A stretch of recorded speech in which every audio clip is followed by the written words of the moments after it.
I really just, Yes, it is. I really just tried to take it in from the second that I stepped out on the field.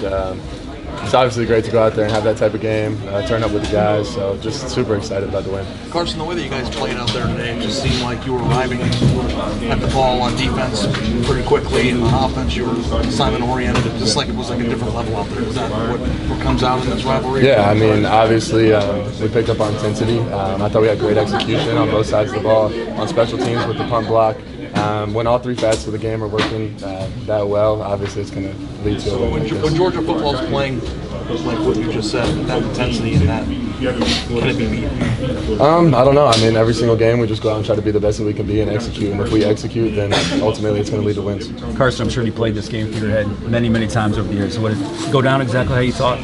Yeah, I mean, I've been waiting for this for 4 years, since the second that I got here, and honestly, since before that. I knew that one day I was probably going to play in this game. I mean, that's obviously lofty goals and dreams that I had when I was younger, but to come out here and do that and execute like that as a team and get a win like that against our biggest rival, it's a huge moment for us. What can you say about the offensive line? It seems like they were giving you all day to throw. Yeah, I mean, they did a phenomenal job.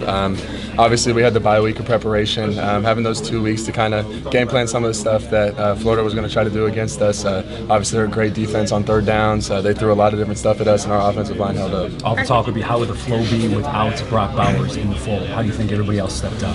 I mean, I've tried to say every single week that we have plenty of guys that can make plays. Obviously, we miss him a lot. He's a great player. But we have so many guys that can make explosive plays and execute. So.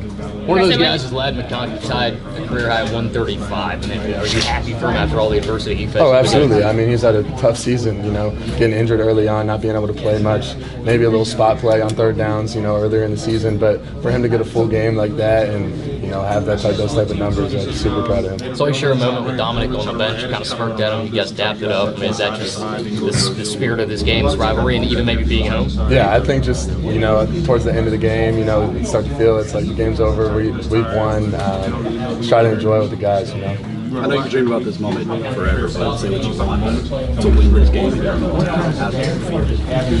Shit, I mean, my bad. But it feels good, It's very emotional. I was very emotional before the game. I'm usually not like that, but just trying to take it all in, soak it all in. Obviously, super proud of the guys. I'm just glad that we're coming out with a dub.